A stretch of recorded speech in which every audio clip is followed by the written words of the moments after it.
Welcome to the Books Between Friends podcast. 3 lifelong friends, one shared obsession. Books. From epic fantasy to page-turning thrillers. We dive into the stories we love And the ones we just can't stop talking about. So take a seat, Grab a drink, and get cozy. Welcome back, friends. This is part 2 of our discussion of Iron Flame. If you haven't already, go and listen to part 1 and then join us here. So you don't get to hear, I guess, much about Dean until later on, after he ends up joining the revolution. And I was honestly really happy that Dean did that. But I really appreciate that he actually continues to try to be a better person. And so part of that is like in helping Violet researching and translating the journal to try to raise awards, which thankfully they end up realizing that in the beginning, Violet had it wrong. She, instead of saying Iron Rain, it was actually Iron Flame. And so she figures out that instead of riders, she needs dragons to raise awards. And so thankfully they do that. And they raise awards in Orisha, which is a happy, happy moment until her and Xaden get into a conversation. And she actually questions him on having a second signet because of the descendants of, his family line with the connection to his dragon. So what did you guys think about the fact that, that Violet was questioning Xaden on whether or not he had a second signet? Like, how did she know to ask that question? Because Sigel was bonded to Xaden's, was it his granddad before? And so I guess there's lore or something about that manifesting second signets, right? And this is why I read a book several times. Because like the first time I just devour the words. I devour the story. And then the second and third time that I really get into it, I start really picking up on like, oh, what do they say? Oh, how do they say that? Oh, what scene did they say this in?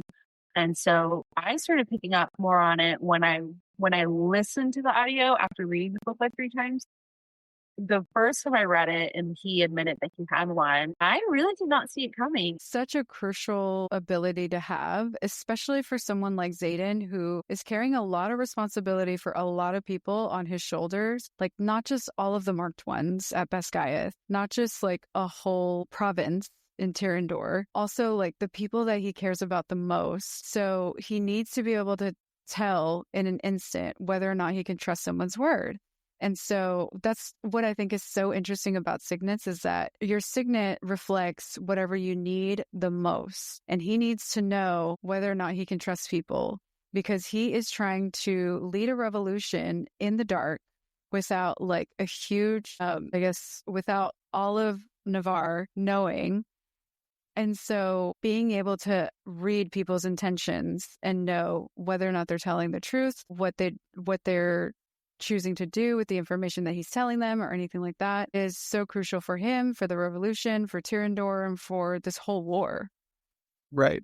And it paints this even bigger target on his back, right? Because towards the beginning of the book, we read about a writer whose intrinsic abilities started to manifest. Is that in the first book, actually? Was it in the first book? I think so. When everybody's signets were starting to manifest in year 1. Yeah, because then they talk about it again in this. That's right. Yeah, it happens in the first book about that instance, and paints a bigger target on his back because, hey, it's yet another thing you can be killed for in this world. Right. So, like, hey, intrinsics are so rare and so powerful that we actually can't afford to have you around. So that's what's stuck out to me the most about this. Like, I was like, okay, that's pretty good, hinting, Easter eggs, foreshadowing. And then it finally happens in this book. Talk about playing a long game as an author. Like that's pretty cool. Because I was like, oh, well, someone at first I thought that was going to be Violet's signet. And it turns out it's just Xaden's. I didn't think about that.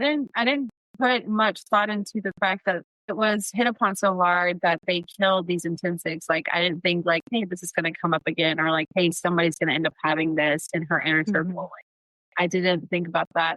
But I mean, now we know this is why they're being killed, because they're trying to protect this huge secret in Navarre with the Benin and the Wyvern. And so I can see why they would want to kill anybody that could read a mind, or that could, potentially spill the beans on this big little secret you're trying to keep. It also shows kind of like Xaden's character, like how smart and clever he is, because I mean, the fact that he kept it secret knowing what was going to happen to him, and the fact that he literally told absolutely no one, because again, I can't keep a secret. So like I would have been dead.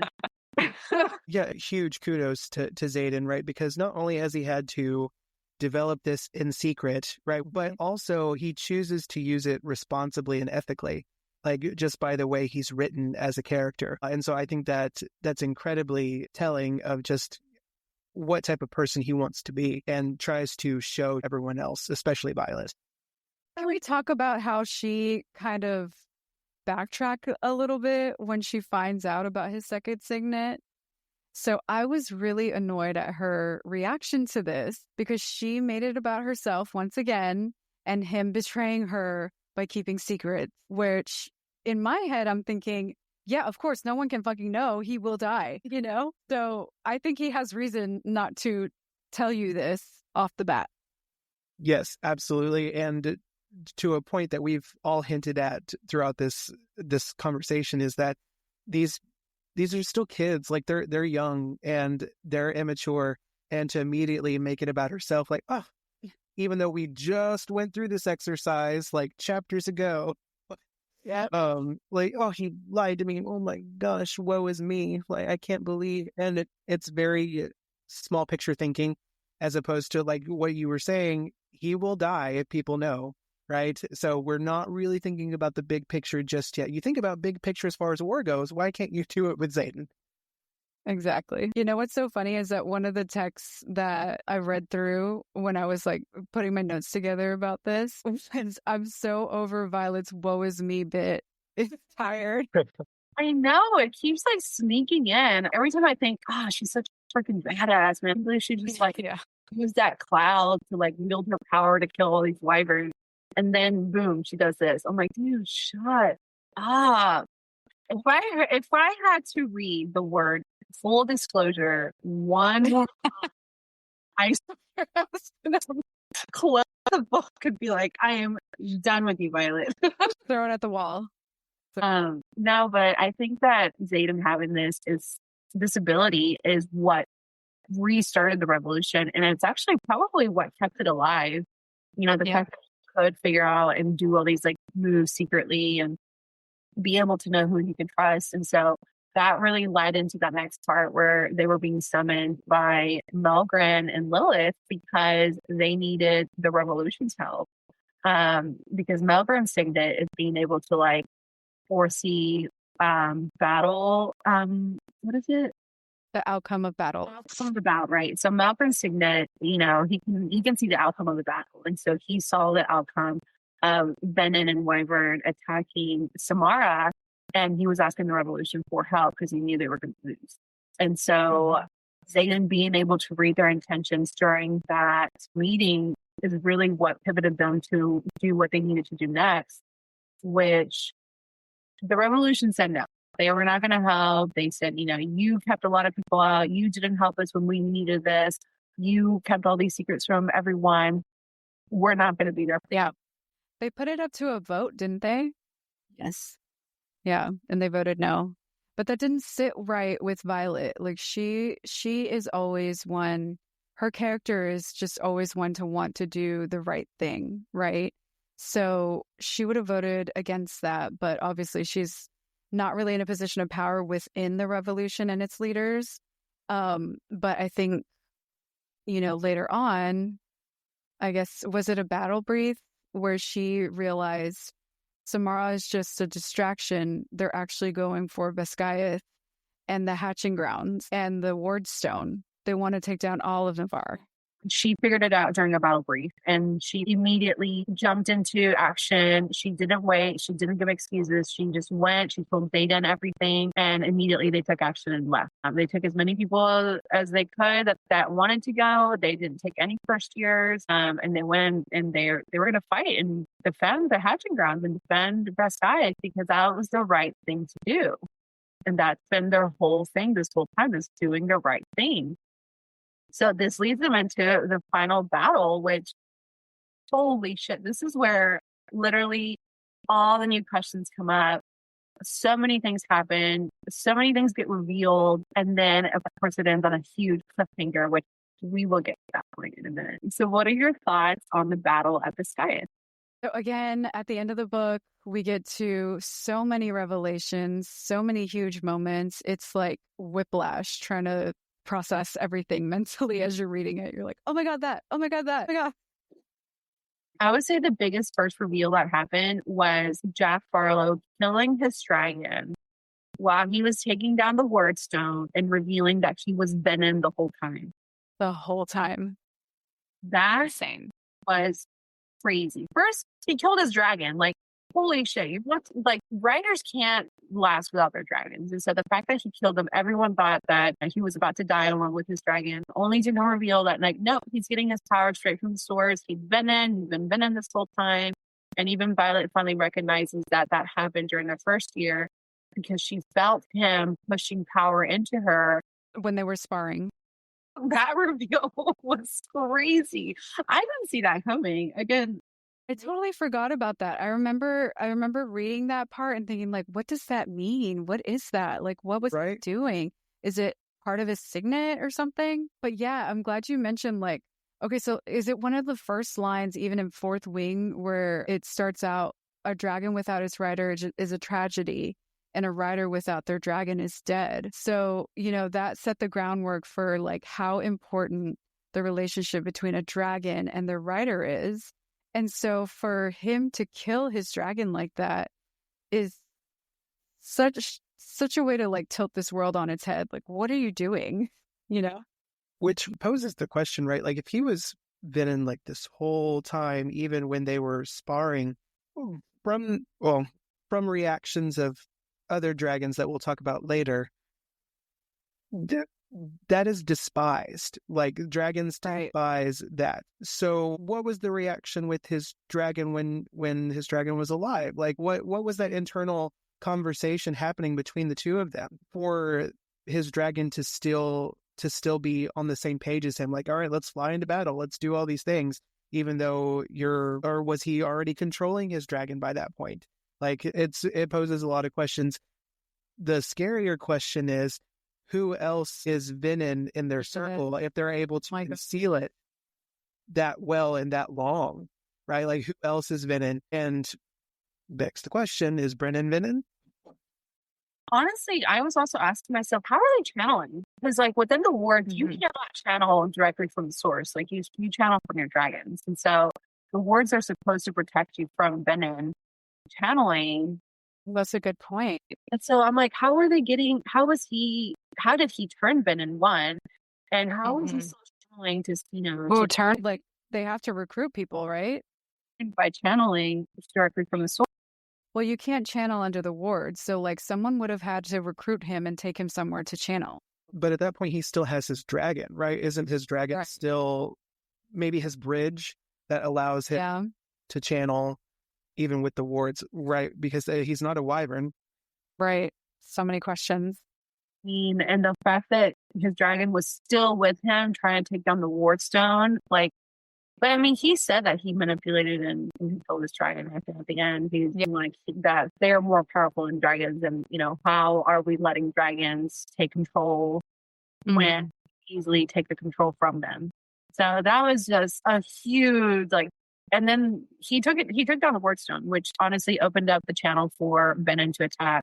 And so that's whenever this final battle started. And I mean, again, when I'm reading, obviously I'm imagining everything in my head, but like I was imagining a Quidditch match scene where like they were all flying, right?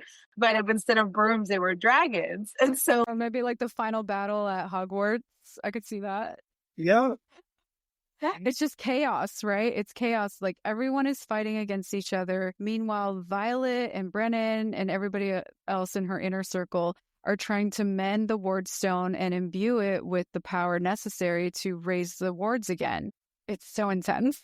I love that like it is very much like the final battle at Hogwarts, right? Like where Harry and friends have a very specific mission that they're trying to accomplish while all this chaos is happening. And it is very reminiscent of that. So it's such a great scene just because of all of that chaos. It just propels you to read forward and not put the book down. Yeah. You were like, who's going to die? Who's going to do this? What's going to happen? I mean, at one point, I think like Rhiannon stepped in and almost died because she was trying to save Violet. At another point, I know Riddick was, getting in there too. And so I care so deeply about her squad that it makes you care so deeply about her squad. And you start looking out for them in the pages. Like I start thinking, Sawyer, like where's Rhiannon? Where's Riddick? What happened to them? Are they fighting? Are they surviving? Like what's going on with Xaden? Is he faring out well? And so I get just so much anxiety thinking like I want my characters to live because we all know what happened to Liam. And it was in the middle of a battle as well. And so I don't want to lose any more characters. And so I get so wrapped up into the story and reading the battle that I just cannot believe that the ultimate sacrifice was made when Violet's mom sacrificed her life. She saw that Violet was about to make that sacrifice herself in the name of saving everybody else. And so, like, again, we talked about earlier that Violet just always wants to do what is right to save the innocent. And she was ready to make that sacrifice. And her mom noticed that. And she said, no, I will do that. Which was so like up until this point, maybe a little beforehand, I wasn't sure whether or not we could trust Violet's mom, right? She seemed so cold and cruel in the first book, and we weren't sure if she knew about Brennan, if she knew about Venin. If she did, how much did she know? Why was she keeping it a secret from Violet? But, making this ultimate sacrifice, I think we finally get to see her true character. And, maybe we'll learn some more about that in the next books that are to come. But this really shows, like, at the end of the day, General Sorrengail was just trying to do what was right by her family to the best of her ability with what she had at her fingertips, and what she had to give was her life, ultimately. So I thought that was such a huge moment, for that character, for the book, for Violet and her relationship with her mom. It was a lot to process. Yeah, I think it also creates an opportunity in Onyx Storm, right? Where, if we're going to compare back to Harry Potter again, right? Dumbledore dies, spoiler, Dumbledore dies in the 6th one. And yet in the 7th one, it feels like Dumbledore is still there because Harry is having to, read about Dumbledore's past and how he got to be Dumbledore. And I'm wondering if that's an opportunity for Onyx Storm, right? Like, how did General Sorrengail become General Sorrengail? Like, is there going to be moments that Violet has to, hear about her mother, or maybe she reads like old reports that her mother wrote or something like that? But that's a prediction that I have for Onyx Storm as far as that character goes. So I would like to see a little more development or a little more come from General Sorrengail, because she was a mysterious character. We didn't know a lot about her or her intentions. I do hope we get more on, honestly, both of Violet's parents. Like, a lot of has been talked about Violet's dad, but not enough. And I think there was I just have a lot of questions about Violet's dad. But before we get to the huge reveal of what happens at the end of this battle, I want to take a small moment and talk about Andarna. Because I think she's the key to something. And Violet ends up finding out this huge revelation that Andarna is actually a 7th species or 7th breed of dragon. The reason why the wardstones were failing in Orisha is because they only had 6 dragons power the wardstones. And so he or she ends up finding out that you actually need a 7th breed with Andarna. And I just absolutely loved how Andarna came and saved Violet. Because again, there were just so many moments where I thought some of these characters were going to die. And so Andarna is actually not a black dragon. She actually can, wherever she needs to, or to hide herself wherever she needs to hide. And so she decided to try to be. And she was able to burn that venom. Yeah. She was able to burn a venom down, which is unheard of, because if it were that easy to take down the venom by fire, then the dragons could have easily killed the venom by now. But it's not. And so the fact that she was able to do that, to me, I think it's going to be a key moment in Onyx Storm. But we'll get to our theories and our thoughts on Onyx Storm here in a second. But I just really wanted to bring that out, that I really love the fact that Andarna is like a really special dragon, especially when she said that she's been waiting. She was waiting for Violet for centuries to bond with her. And so I was really, like, to me, that made me tear up. I wanted to cry because it's like she has been waiting for her special person this whole time, and she found it. She found Violet. They have this amazing bond. The fact that she was able to save Best Guy and restart up the wards, like, that was just such a great moment. But now we get to what happened at the end. Oh my God. We go back to the fact that Violet was trying to give up her life to save everybody at the sky, right? And the one that besides Taryn and Andarna, the other person who can feel that connection to Violet is Xaden.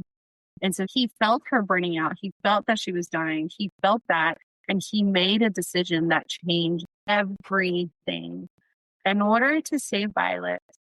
Because he was burning out too. He was also in the middle of burnout. He was in the middle of his own one-to-one battle with one of the Venom. And so in order with Sage, right? Yeah, he was fighting Sage. And that's like the top tier Venom, like the worst level. And so in order to save Violet, he channeled from the source and turned Venom. That is how the book ended. I died. Yeah. I finished Iron Flame before Ethan did, because even though he was the one that told me this book, I finished it before he did. And I remember screaming, and I scared poor Baxter, screaming at him because Xaden, my most favorite character ever, best male character out there in one of the books I've read, in all the books I've read. So what Rebecca Yarros do this to us? Why? So when I read this, was I surprised? Yes, because it's not what you want to read. Like, oh no, you made a really poor decision here. That's not so good. That's not so good. But looking back on it now, am I truly surprised? I can't say that I am. Like, looking back on it, right? Like, hindsight is 2020. Just because, like, he is such a stand-up guy, right? And of course, if he thinks that Violet's about to burn out and she's not going to be here anymore, then what has he got to lose, right? Like, what's he got to lose? Yeah. Okay, so I'm going to take it back to the quote that you read, Jen, where he says, let me see, this is what you get, Violet, me, the good, the bad, the unforgivable. So, Mic drop. But if we're going to take a theory real quick, I think this plays, because we've mentioned it before, right? Signets bring out like what you need, right? Reveal what you most need. Cliffhanger here, right? The cliffhanger is Xaden is now Venom. She's going to need something. She's going to need something here. And I think that's going to play a part in her second signet. I agree. Honestly, okay, I have a thought. So I thought that too. I was like, okay, Violet and Xaden have proven again and again that they will do anything to protect each other.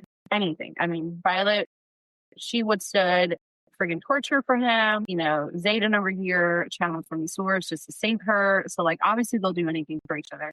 So I thought that too. I was like, okay, Violet's second signet is going to have to do with how to save Xaden, right? And I think that has to be tied in with knowledge. Like, she needs the knowledge of how to save them. She needs the knowledge of how to cure Xaden.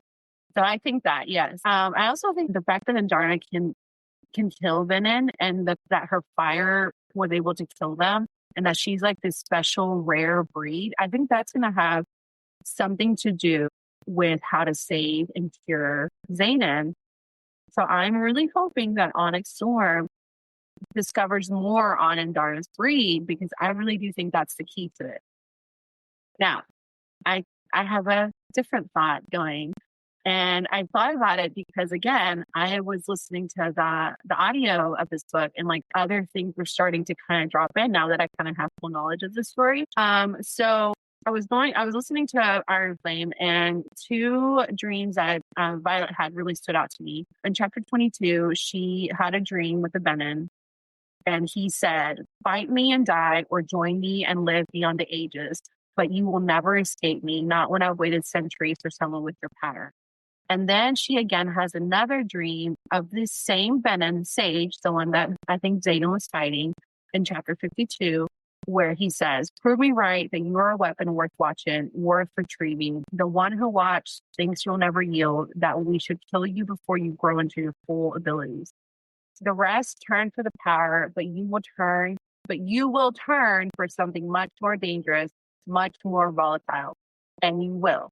You'll tear down the wards yourself when the time comes, and you won't do it for something as trite as power or as easily satiable as greed, but for the most illogical of mortal emotions, love, or you'll die. You both will."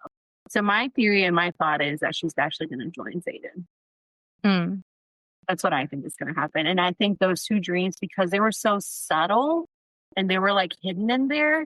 And the only reason I picked up on it is because of having read it already so many times and then going back to listen to try to pick up on certain things. Like, these dreams are important. And I think the fact that he keeps telling her, you're going to turn, I think she's going to join Xaden in the next one. That's just my thought. I have a second theory to add what I had before as far as her signet goes. I think she's going to want/need the cure. So that could be one way that the signet goes. I think another way is that her first signet always causes her to like nearly burn out, and she can't control it really well, right?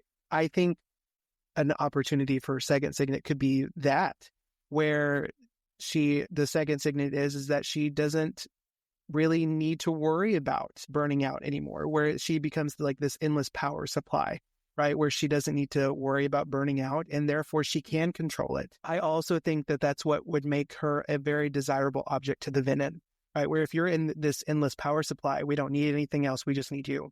Interesting. That's crazy. Because that her being this like huge energy field has been brought up several times in Iron Flame. Yeah. Well, so my theory has to do with Andarna. So taking it back to Fourth Wing, when she got attacked by that group of first years that didn't bond. You remember Andarna stopped time. And then she also stopped time again at Resin. Actually, didn't she also stop time for a little bit at the final War Games when Violet took down Jack? So Andarna has this ability to stop time. Obviously, after she matures, she probably won't have that same ability. But I think that Violet's second signet, again, has to do with time. I think I might have mentioned it in the last episode. And like, what does she need most? She needs to know how to cure Venom because she wants to cure Xaden. And how is she going to know how to cure Xaden? She needs to go back in time to find out the origin of Venom. Could you imagine that could be like her way that she finds out not only about what kind of person her mother was, but also about who her father was, and like, get a real feel. That's how we could be introduced to his character more, because up until this point, he's been literally a ghost, right? So yeah, finding out more about those people in that way. Maybe her father was like such an important scribe that he actually found all of this out, and now like she knows. That would, okay, sorry. I'm going with your theory here, and I think it's starting to take root, but I was like, that would allow her to know what point in time she would actually need to travel back to, because she's under the impression that her father knew about all of this, so she can pinpoint something in his direction. That way, that would be so cool. I like that. Theory. I actually really like that stuff. And honestly, you're right. Like, signets do manifest based on what that writer needs. And yeah. Right now, she does not care about the revolution. She needs to save Xaden. She needs to cure him. Make sure he doesn't completely lose his soul. And then my other thing is, do we think Xaden's going to be cured at all? Okay. I think there's 2 books left, right? No, 3 books left. Sorry. There's Onyx. Onyx Storm, and then the 2 that she hasn't announced yet. I think ultimately down the line, yes. I think that by the end of the series, he's going to be cured. I just don't think it's going to happen so quickly, because I really do. I'm still sticking to what I think, and I think Violet will turn. But I think that's going to be part of what she needs to do to help him and cure him down the road. So, because I mean, there are different stages of venom, and so you don't go from like turning to a sage right away. So he's still like Xaden is still there. His character is still there. So I think that she will do that. She will turn. And that's just going to be like her road and her journey into curing him. And I think that eventually by the end of the series, it will, like, she will, because honestly, I cannot accept a story where Violet and Xaden are not in. Like, I just cannot accept. Yeah. I will not. Okay. This leads me into another theory about Violet specifically and her half silver hair. So, what happened to cause her to have this half silver hair? And she's got this condition that has her in chronic pain. Why is that? Well, when venom channel and they drain the earth, anyone who's standing in that area also get drained of their life source, of their energy, right? And the tell of that is that it grays out their hair. And so my theory is her dad found the cure and he was killed for it. And he found the cure and maybe saved Violet at some point in time. And that's why she's got half gray hair. And he got killed for it because I think Venom and Basgiath is only the tip of the iceberg. I think King Tari is Venom. King Tari? Yeah. Interesting. I think this network of Venom and Navarre is much bigger than we anticipate. All right. Well, we're going to wrap this lovely conversation up about Iron Flame. It was a great one. We had so much fun. We hope you did as well. So for Iron Flame, let's give our ratings. I myself gave Iron Flame a 4.5 out of 5. I did not give it a 5 just because I've been trying really hard to reserve 5s for just like fantastic books. So I gave this one a 4.5. So I give 5-star ratings a lot. Because I was going through my Goodreads app and I noticed that I'm like, oh, 5-star, 5-star, 5-star, 5-star. I'm like, like if I want to pick this book up again and read it over and over, to me that's a 5-star book. And I've already picked up this series several times. And not only just for anticipation of Onyx Storm being released, but because the storyline was just that good. And so if there's a book that has me doing that, has me reaching for it, has me wanting to reread, I'm going to give it a 5-star rating. And so for me, that's Iron Flame. And even though it was a hard start for me, I still couldn't put it down after I got towards a certain point. For me, it's a 5-star rating. Okay. Well, I also like to reserve my 5 stars for those like life-changing books. So I gave this one a 4.5 though. So I really enjoyed this book. I feel like the world of Navarre and the continent just really opened up in this part of the series. And so I really appreciated that. We had some good character development and all the main characters, honestly, and just like some really hard, tough questions that came up. So that's why I gave it a 4.5. There were some parts in the book between them being at Basgiath and going back to Orisha and then the final battle that kind of dragged for me a little bit. I really appreciated the pace of the first book and how quickly things were thrown at you. But I do understand that, we needed to give this book some time to develop like the plot line and what's going on with the war and understand the dynamic between Xaden and Violet and her mom and, everyone else that is in her inner circle.